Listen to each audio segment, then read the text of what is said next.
My name is Nicole Sitkin. I also go by Nix among friends. I am a second-year medical student here at Yale.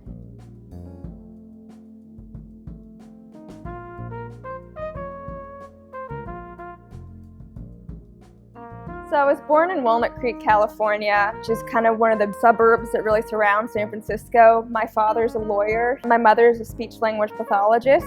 I have two siblings. I attended UC Davis in Davis, California.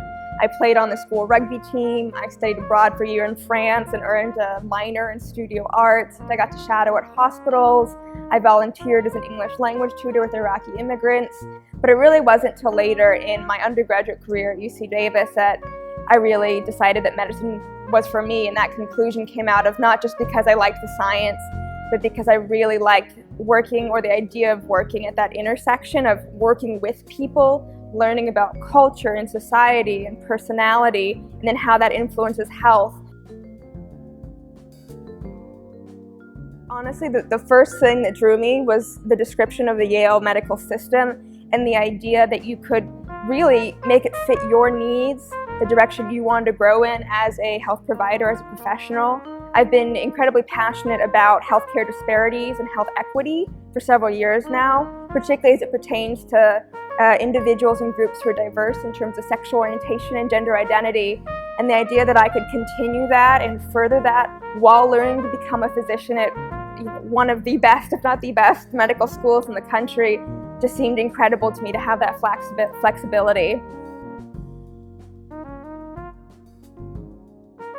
I identify as queer, which is just a label that refers to the fact that I don't feel that I am a straight identified woman. I have a female partner, and there are huge disparities that span every area of clinical practice.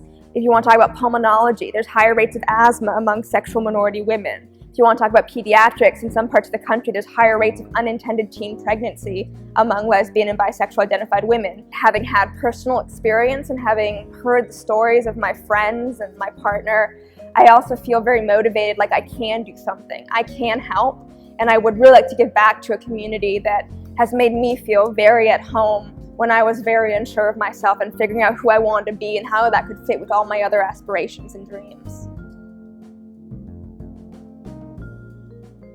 So at the med school, a lot of what I've done is curricular reform, in part because I do strongly believe that medical education is one of the most powerful ways to change the way practice happens.